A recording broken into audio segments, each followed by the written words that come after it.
हे learners, मैं विश्वजीत। आज हम लोग पढ़ने वाले हैं प्रिंसिपल ऑफ होमोजिनिटी, जो कि बहुत ही इंटरेस्टिंग और इम्पॉर्टेंट टॉपिक है क्लास 11th का। और ये एक बहुत ही कंसेप्चुअल टॉपिक है, तो कॉन्सेप्ट को समझेंगे, देखेंगे और उसके साथ ही हम लोग आगे बढ़ेंगे। तो हमारा जो बेसिक कॉन्सेप्ट है, जो कि आपको स्क्रीन पे दिख रहा है, प्रिंसिपल ऑफ होमोजिनिटी का, उसके बारे में हम लोग आज बात करने वाले हैं। तो प्रिंसिपल ऑफ होमोजिनिटी समझने के लिए पहले इसका डेफिनेशन देख लेते हैं। डेफिनेशन देखने से पहले कुछ बात सुनिए मेरा ध्यान से कि प्रिंसिपल ऑफ होमोजिनिटी कहता क्या है। प्रिंसिपल ऑफ होमोजिनिटी बेसिकली ये कहता है कि अगर कोई दो फिजिकल क्वांटिटी का डायमेंशन अगर आपस में सेम हो तो उन दोनों फिजिकल क्वांटिटीज को हम आपस में ऐड कर सकते हैं, सब्सट्रैक्ट कर सकते हैं और एक काम कर सकते हैं, इक्वेट कर सकते हैं।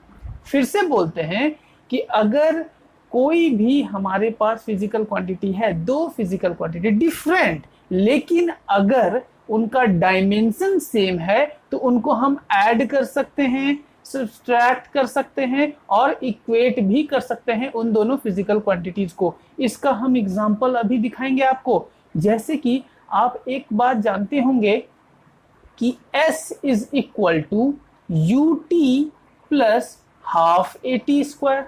ये इक्वेशन तो आप पढ़े हैं क्लास 9th में, बिल्कुल पढ़े हैं क्लास 9th में। ये एक इक्वेशन ऑफ मोशन है। तो इक्वेशन ऑफ मोशन कहता क्या है कि ये जो आपका लेफ्ट हैंड साइड में है, जो कि आपको दिख रहा है एस का मतलब हो गया डिस्प्लेसमेंट। डिस्प्लेसमेंट किन किन फिजिकल क्वांटिटीज के इक्वल है आप देख रहे हैं ना।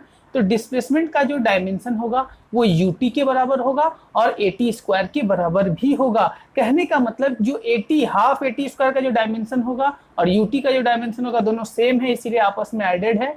और इन दोनों का डायमेंशन सेम है किससे? डिस्प्लेसमेंट से, एस से, इसीलिए ये लोग दोनों इक्वेट भी किया हुआ है। देख रहे हैं ना, इन दोनों को हम आपस में इक्वेट करके भी लिखे हैं। तो उम्मीद करते हैं आपको ये चीज आसानी से समझ में आ रहा होगा कि एस, यूटी और हाफ एटी स्क्वायर तीनों का डायमेंशन आपस में इक्वल है, इसीलिए ये इक्वेशन हम इस तरह से लिखे हैं। लेकिन अगर हम डेफिनेशन के बारे में बात करें तो वो ज्यादा इंपॉर्टेंट है। डेफिनेशन भी बहुत केसेस में सीबीएसई बोर्ड वालों को पूछा जाता है, तो हम लोग देख लेते हैं डेफिनेशन हमारा क्या है। तो अगर हम डेफिनेशन के बारे में बात करेंगे तो यहाँ पे लिखेंगे according to this principle, according to this principle, ठीक ना। तो देखते चलिए और लिखते चलिए, according to this principle when two और मोर फिजिकल क्वांटिटीज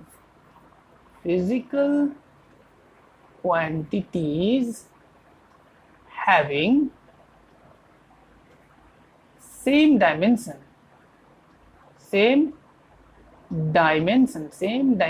एक बात यहाँ बता देते हैं, यहाँ पे हम एक चीज जो गड़बड़ लिखे हैं वो हम बता दे रहे हैं आपको। यहाँ पे when नहीं लिखेंगे हम लोग, ठीक ना।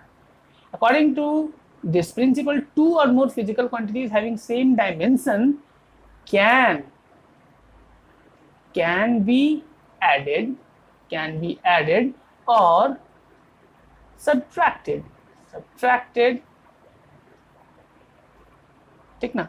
ऐड भी किया जा सकता है और सब्ट्रैक्ट भी किया जा सकता है। And these physical quantities can easily से बढ़िया रहेगा, can also be equated। इनको हम आसानी से इक्वेट भी कर सकते हैं। ये बेसिकली प्रिंसिपल ऑफ होमोजेनिटी का डेफिनेशन होता है। अब जैसे कि अगर हम कुछ इंपॉर्टेंट बात और कुछ इंटरेस्टिंग डायमेंशंस के बारे में बात करें, ठीक ना। जैसे कि अगर हम बोले हैं इफ, जैसे कि यहाँ पे देखिएगा भाई, if F is equal to ma, ये एक इक्वेशन है मान लीजिए। तो फोर्स का डायमेंशन कौन नहीं जानता है? सब कोई जानता है ना फोर्स का डायमेंशन क्या होता है। तो फोर्स का डायमेंशन के बारे में बात करेंगे। पहले तो हम लोग लिखते हैं यहाँ पे लेफ्ट हैंड साइड, पुराना एकदम जो बचपन में हम लोग पढ़े थे ना, left hand side right hand side दोनों के इक्वेट कर देंगे। प्रिंसिपल ऑफ होमोजेनिटी में एग्जैक्टली वही चीज होता है। तो हम लोग देखेंगे कि लेफ्ट हैंड साइड में हमारा क्या है, लेफ्ट हैंड साइड में हमारा क्या है, फोर्स है। तो फोर्स इक्वल टू क्या हो जाता है, फोर्स का डायमेंशन हो जाएगा mlt-2, mlt-2 होता है। दिख रहा है आपको, बहुत आसान। अब राइट हैंड साइड देखेंगे, राइट हैंड साइड तो फोर्स नहीं है ना, वहां मास इंटू एक्सलेशन है, तो इसका डायमेंशन हो जाएगा m, मास का डायमेंशन m होता है और एक्सलेशन का होता है LT-2, ठीक है ना। तो यहाँ पे हम लिख सकते हैं MLT-2। इसका मतलब क्या, लेफ्ट हैंड साइड और राइट हैंड साइड दोनों का डायमेंशन सेम आ गया और ये इक्वेशन हमारा बिल्कुल सही है। तो इस तरह से हम लोग डायमेंशन से किसी भी इक्वेशन को चेक कर सकते हैं वो सही है या गलत है। ये बहुत इंपॉर्टेंट है, ठीक ना। इस चीज को आप कितना भी हायर लेवल में जाइएगा तो इस टेक्निक को अगर इस्तेमाल कीजिएगा, प्रिंसिपल ऑफ होमोजेनिटी को इस्तेमाल करके आप ये पता लगा सकते हैं कि कोई भी इक्वेशन सही है या गलत है। क्योंकि फिजिकल क्वांटिटी, सेम डायमेंशन का ही फिजिकल क्वांटिटी आपस में इक्वेट होगा या फिर एडेड या सब्सट्रैक्टेड होगा, ये बात हमेशा याद रखिए, ठीक है। तो आगे चलिए देख लेते हैं एक और एग्जाम्पल। जैसे कि हमारे पास है v square is equal to u square plus 2as, ठीक है। अब v स्क्वायर का जो डायमेंशन होगा u स्क्वायर और 2as का भी डायमेंशन सेम होना चाहिए, ठीक है। तो देख लेते हैं, चेक दिस इक्वेशन यूजिंग कौन सा principle, using principle of homogeneity. Clear है। प्रिंसिपल ऑफ होमोजेनिटी करके इसको हम लोग चेक करना है, तो फिर वही इस्तेमाल करेंगे, सॉल्यूशन लिखेंगे और लिखेंगे क्या, LHS। लेफ्ट हैंड साइड में क्या है हमारा, लेफ्ट हैंड साइड में v स्क्वायर है। v स्क्वायर मतलब वेलोसिटी का LT-1 दिख रहा है ना, LT-1 होता है, होल स्क्वायर कर दिए। अब क्या होगा, L स्क्वायर T-2 का होल स्क्वायर है। नहीं, आसानी से हम समझ रहे हैं कैसे हुआ ये चीज। अब क्या है, जब ये पार्ट आ गया, ये हमारा LHS आ गया, अब RHS के बारे में बात करेंगे। RHS में देखिए दो टर्म है, ठीक ना। यहाँ पे यूज करेंगे using principle of homogeneity,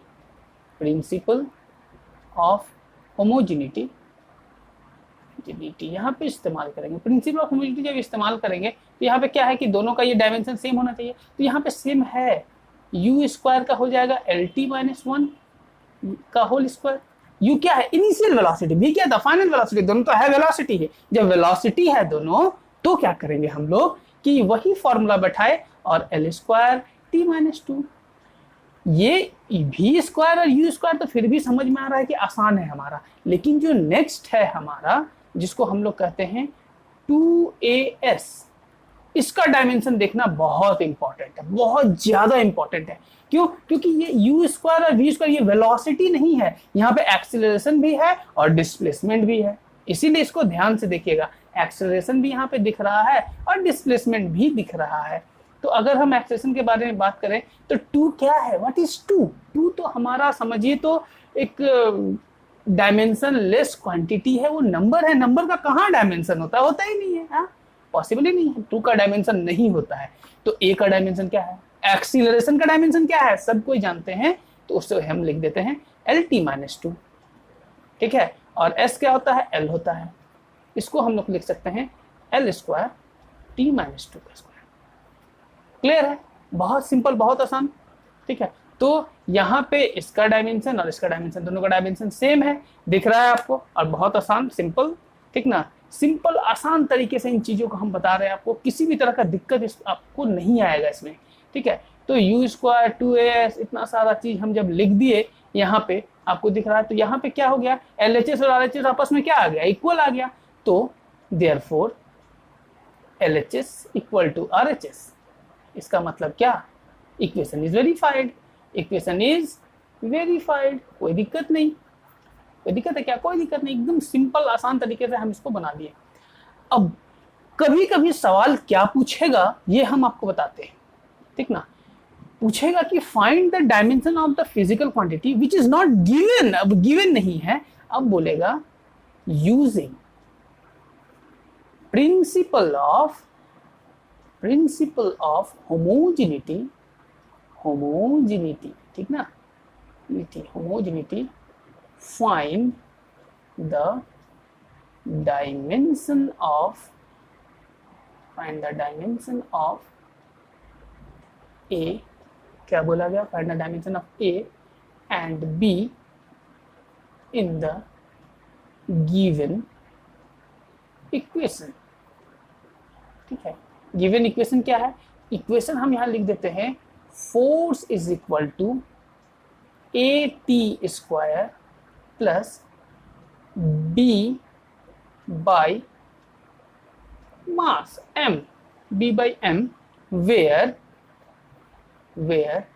f is force, f क्या है हमारा, फोर्स है, t हमारा क्या है, टाइम है, और m क्या है हमारा, मास है। अब ये सारा चीज आपका गिवन है, दिया हुआ है। अब इससे आपको क्या निकालना है कि आपका a और b का डायमेंशन क्या होगा। इस क्वेश्चन को जल्दी से ध्यान से आप लिख लीजिए, तो इसको हम आगे सॉल्व करें। ठीक है, f क्या है, फोर्स है जो कि आपको दिख रहा है, t क्या है, टाइम है, और m मास है। आपको यूज क्या करना है, बेसिकली जो हमको यूज करना है वो है प्रिंसिपल ऑफ होमोजेनिटी। इस बात को याद रखिएगा, प्रिंसिपल ऑफ होमोजेनिटी को हमको यूज करना है। देखिए दिख रहा है आपको प्रिंसिपल ऑफ होमोजेनिटी। ठीक है, तो चलिए हम कुछ पार्ट इसका मिटा देते हैं। देखिए ये गिवन वाला पार्ट जो लिखे थे इसको हम मिटा देते हैं। इसको तो आप लिख ही लिए होंगे या फिर बैक जा करके फिर से आप लिख सकते हैं, कोई बड़ी बात नहीं है। अब जो हम देखने वाले हैं यहाँ पे, ये बहुत इंटरेस्टिंग है बच्चों। ये देखिए कि यहाँ पे वी नो, ठीक ना, सॉल्यूशन लिखेंगे पहले हम, और लिखेंगे वी नो। हमारा क्या होता है जी, क्या जानते हैं हम जानते हैं principal of homogeneity. Principle of homogeneity जानते हैं, ठीक ना। प्रिंसिपल ऑफ होमोजेनिटी क्या कहता है, इसका स्पेलिंग आप देख लीजिएगा। प्रिंसिपल ऑफ होमोजेनिटी बेसिकली कहता है कि डायमेंशन सेम होगा, एडिशन में रहे या फिर सब्सट्रैक्शन रहे या फिर इक्वेट रहे, तो डायमेंशन क्या होगा, सेम होगा। तो फोर्स इक्वल टू हमारा दिया हुआ है A T square plus B by M. तो according to principle of homogeneity, ठीक ना, according to the principle of homogeneity, यहाँ पे हम लिख सकते हैं the dimension of force F and A T square will be equal होगा ना, दोनों इक्वल होगा। तो आगे देखते हैं कैसे सॉल्व होगा। इक्वल जब हो जाएगा तो आगे सॉल्व करना तो जरूरी है ना, बहुत जरूरी है। तो फोर्स का डायमेंशन क्या होता है, F इज इक्वल टू बोला गया है ना, ए टी स्क्वायर होगा, दोनों का डायमेंशन क्या होगा। जब भी डायमेंशन ऑफ लिखते हैं तो ब्रैकेट में लिख दीजिएगा ऐसे, तो बहुत अच्छा रहेगा। तो F का डायमेंशन तो हम जानते हैं MLT-2 जानते हैं ना। A का हमको निकालना है टी स्क्वायर, आपका टी स्क्वायर हो जाएगा। ठीक है, अब क्या करेंगे, हमको निकालना है A का dimension. A is equal to हो जाएगा MLT-2 divided by T square. ये टी स्क्वायर इधर हम डिवाइड कर दिए, दिख रहा है आपको, इधर डिवाइड कर दिए। अब जब देयरफॉर A का हम डायमेंशन देखें तो A का डायमेंशन आ गया MLT, ये 2 ऊपर जाएगा तो -4 हो जाएगा, MLT का पावर -4। ठीक है, ये आपको समझ में आ गया। अब इसके बाद आता है आपका B by M. B by M क्या होता है, B का हम क्या निकालेंगे, B का डायमेंशन निकालेंगे। तो चलिए देखेंगे B का डायमेंशन क्या होता है। तो B का डायमेंशन के बारे में अगर हम बात करें तो यहाँ पे अगेन अब क्या हो जाएगा, फिर प्रिंसिपल ऑफ होमोजेनिटी यूजिंग, ठीक ना, principal of homogeneity, POH, principal of homogeneity short में मार दीजिए और क्या, प्रिंसिपल ऑफ होमोजेनिटी। तो हो जाएगा dimension of force is equal to dimension of B by M, ठीक ना, दोनों का डायमेंशन सेम होगा। तो फोर्स का डायमेंशन क्या हो जाएगा, MLT-2 होगा ना, और एक होता है B का डायमेंशन तो निकालना है, और M का डायमेंशन यहाँ M। अब ये B इधर मल्टीप्लाई हो जाएगा, M अगर मल्टीप्लाई हो जाएगा तो यहाँ पे डायमेंशन हो जाएगा M स्क्वायर LT-2, ठीक है ना, equal to B। Therefore B is equal to क्या आया हमारा डायमेंशन, क्या आया, डायमेंशन आया हमारा M square LT-2। Very easy. अब A का भी डायमेंशन निकल गया, B का भी डायमेंशन निकल गया। जब भी बोले, क्या बोले कि A और B का डायमेंशन क्या है, क्या बोले, A और B का डायमेंशन क्या है, और आपको यूज क्या करना है, प्रिंसिपल ऑफ होमोजेनिटी अगर यूज करना है तो इस तरीके से यूज कीजिए, बहुत आसानी से आप बना लीजिएगा, किसी तरह का दिक्कत नहीं होगा, गारंटी देते हैं हम। ठीक है, डायमेंशन आपको सबका पता होना चाहिए, ये सबसे इंपॉर्टेंट है। अगर आपको डायमेंशन पता है तो कोई भी दो टर्म का मल्टीप्लिकेशन करके एक नया डायमेंशन बनेगा। अब वो डायमेंशन तीसरे से इक्वल हो रहा है कि नहीं हो रहा है, सिर्फ यही तो चेक करना है। कहाँ डिफिकल्ट है, एकदम आसान ही है। तो चलिए एक और क्वेश्चन हम लोग देख लेते हैं जो कि इंटरेस्टिंग होगा बहुत, ठीक ना। एक होता है van der Waal gas equation, ठीक ना। Van der Waal gas equation basically हमको भी उसका इक्वेशन हम आपको देंगे, ठीक ना। तो आप वेट कीजिए। सवाल है हमारा, find the value of A and B in the given van der Waals gas equation, ठीक है ना। ये हमको निकालना है, बहुत सिंपल है, वेरी वेरी सिंपल, ठीक ना। और van der Waals gas equation क्या होता है? P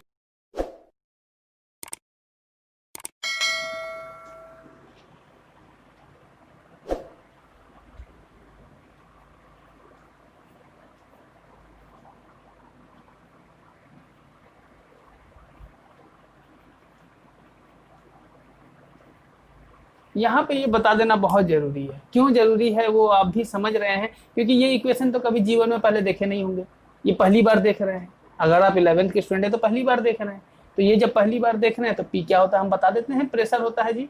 ज्यादा प्रेशर नहीं लेना है, ठीक ना। प्रेशर होता है तो प्रेशर नहीं लेंगे हम। और भी क्या होता है? वॉल्यूम होता है जी, ठीक है ना। भी यहाँ भी है, यहाँ भी, दोनों भी सेम ही है, ठीक ना। आर क्या है जी? गैस कांस्टेंट है जी, बहुत आसान है। आर क्या है? Gas constant. टी क्या है? टेम्परेचर है। क्या है? टेम्परेचर। बहुत आसान, यही हो गया, यही आपका गिवन दिया हुआ है। और आपका प्रेशर का डायमेंशन आपको पता होना चाहिए, वॉल्यूम का डायमेंशन आपको पता होना चाहिए, और गैस कांस्टेंट का क्या कीजिएगा? टेम्परेचर का क्या कीजिए? टेम्परेचर भी पता है आपको, गैस कांस्टेंट। कंफ्यूज्ड? कैसे बनाएंगे सवाल? बड़ा डिफिकल्ट है, कुछ डिफिकल्ट नहीं है। यूजिंग प्रिंसिपल ऑफ होमोजेनिटी से आसानी से बन जाएगा। अब देखिए हम यहाँ पे बुद्धि कैसे लगाते हैं। पहले तो एक जान रहे हैं, गिवन वाला पार्ट को पहले मिटाना पड़ेगा, जगह खा जाता है, ठीक ना। तो यहाँ पे हम सोल्यूशन करेंगे। तो सोल्यूशन में हम लिखेंगे using principle of homogeneity. Principle of homogeneity use करेंगे तो क्या होगा हमारा? The dimension of P is equal to the dimension of A by V square. दोनों का डायमेंशन क्या हो जाएगा? सेम हो जाएगा। आप लैंग्वेज में भी लिख सकते हैं dimension of pressure is equal to the dimension of A by V square. क्यों? क्योंकि दोनों का डायमेंशन सेम होगा तभी तो आपस में ऐड हो रहा होगा जी, हाँ, नहीं तो कैसे ऐड हो जाएगा? अगर ये बोल दिया कि van der Waals gas equation है तो कहीं ना कहीं ये वैलिड इक्वेशन होगा। ये तो बोल ही दिया कि ये वैलिड इक्वेशन है, और उससे हमको A और B का डायमेंशन निकालना है। फाइंड द वैल्यू नहीं है, फाइंड द डायमेंशन है, समझिए। तो find the dimension of A and B। क्या निकालना है? Find the dimension of A and B। इसीलिए आप इसको ध्यान से देखिएगा। तो प्रेशर है, तो प्रेशर के विषय में देख लेते हैं। प्रेशर का डायमेंशन हो जाएगा ml। प्रेशर का डायमेंशन ml-1 T-2 होता है, ये तो हम लिख देंगे, लेकिन कहाँ से आया समझ में आएगा आपको? तो थोड़ा और इलाबोरेट करके लिखेंगे, ठीक ना। तो चलिए इसको फिर से मिटाते हैं और इलाबोरेट करके लिखते हैं। प्रेशर को लिखते हैं force by area, A by V square है तो A बाई भी स्क्वायर रहते हैं। इसका डायमेंशन हमको निकालना है। अब देखिए यहाँ पे हम बनाएंगे, फोर्स का होता है ml-T-2 होता है ना, ml-T-2, और एरिया का L स्क्वायर। क्यों एरिया का L square? Length into breadth. हाँ, क्या हो जाएगा हमारा? L स्क्वायर ही ना होगा, दोनों तो लेंथ ही। तो A बाई भी स्क्वायर मतलब वॉल्यूम। वॉल्यूम का क्या होता है?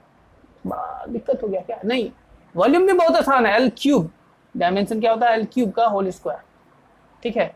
अब क्या करेंगे, ये पार्ट ऊपर जाएगा, एक स्क्वायर और एक L तो कट जाएगा, ये ऊपर जाएगा तो -1 होगा ना। ml-1 T-2 एकदम हम डिटेल में अच्छे से बता दे रहे ताकि आपको डायमेंशन में दिक्कत ना हो।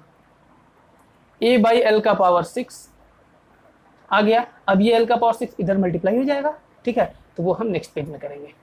तो हमारा हो जाएगा A is equal to L का पावर 6, यहाँ पे हो जाएगा ml-1 T-2।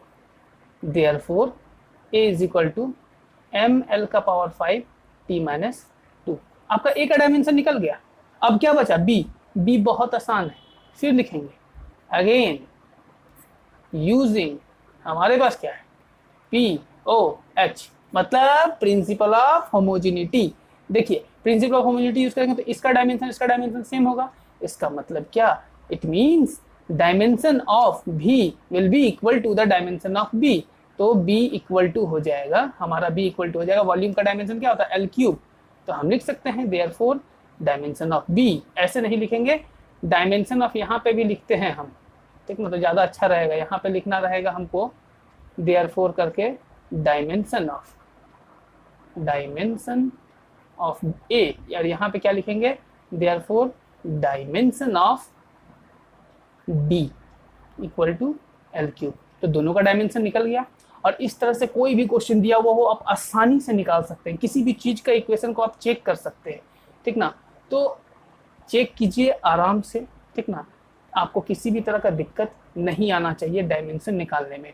तो एक और हम क्वेश्चन देते हैं, ठीक ना, उम्मीद करते हैं कि आप उसका भी डायमेंशन निकाल लीजिएगा। तो नेक्स्ट क्वेश्चन है, using principle of homogeneity find the dimension of क्या हो जाएगा, p minus X square divided by v square equal to हो जाएगा हमारा टी स्क्वायर। अब यहाँ पे अजीब अजीब टर्म आ गया है, ठीक ना। Find the dimension of x, यहाँ पे हम दे दिए, किसका डायमेंशन निकालना है, x का डायमेंशन निकालना है। तो बहुत डिफिकल्ट लग रहा होगा आपको, हाँ, कि x का डायमेंशन कैसे निकालेंगे, ये कैसे होगा, ठीक ना। ये एक बड़ा लग रहा होगा, बहुत आसान है x का डायमेंशन निकालना। अब देखिए यहाँ पे वेयर करके दे देगा, कितना कंफ्यूज करेगा। देखिए p हमारा प्रेशर है और आप पे भी प्रेशर बना दिया, वो v हमारा वॉल्यूम है, ठीक ना, ए हमारा एक्सेलरेशन है, ठीक ना, और टी हमारा टाइम है। अब क्या है, आपको इसका डायमेंशन निकाल के दिखाना है, एक्स का डायमेंशन क्या होगा। अब एक बात है, प्रेशर के साथ वो घट रहा है, तो जितना प्रेशर का डायमेंशन होगा उतना ही एक्स का भी, एक्स स्क्वायर का भी डायमेंशन होगा।